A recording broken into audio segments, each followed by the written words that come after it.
జనవరి 25న ఒక సిలక వచ్చింది. ఒక దానిమ్మ కుచ్చు కొనుక్కొచ్చి పెట్టాను.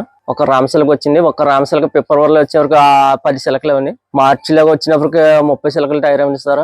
ఇంచుమించు పెరగడం వల్ల మేలోకి వచ్చేవరకు 70-80 సిలకలు 100 సిలకలు పూర్తి అవునాయి. రోజు దానిమ్మ కొనుక్కొచ్చి వేస్తున్నాను. ఫస్ట్ లో అయితే ఒక కేజీ దానిమ్మ చేస్తే వారం రోజులు వచ్చేసారు. అవి రాను రాను సిలకలు ఎక్కువ అవడం వల్ల 2 కేజీలు 3 కేజీలు ఇప్పుడు ప్రస్తుతం అయితే 6 కేజీలు దానిమ్మ చేస్తున్నాండి. సాయంత్రం నానబెట్టి ఉదయం వేస్తున్నాం.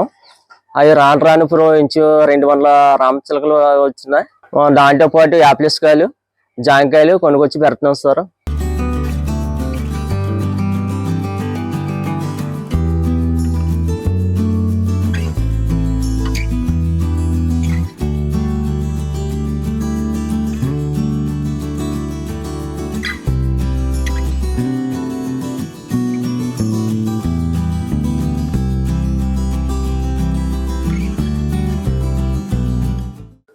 ఇది బొడ్డు చెనక్కాయపాలెం జగనన్న కాలనీ, కారింగ్ గ్రామ పంచాయతీ, తాళరేవు మండలం.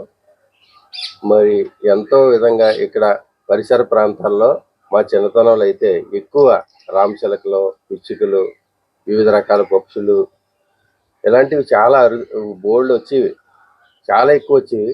వారికి దగ్గరలో ఉన్నటువంటి పొలాల్లో కావలసినటువంటి మేత దొరికేది.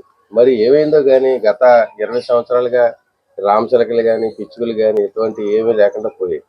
కానీ చాలా సంతోషించదగ్గ విషయం ఏంటంటే వడ్రవ బాలకృష్ణ గారు మరి యాదృచ్ఛికంగా ఒక రామచిలక రావడం, ఆయన దగ్గర ఆయన మేత పెట్టడం, మరి ఈ రోజున సుమారు 200-300 రామచిలకలు ఉదయం, మధ్యాహ్నం, సాయంత్రం వచ్చి మా పరిసర ప్రాంతాల్లో తిరుగుతున్నాయంటే మాకు చాలా సంతోషంగా ఉందండి.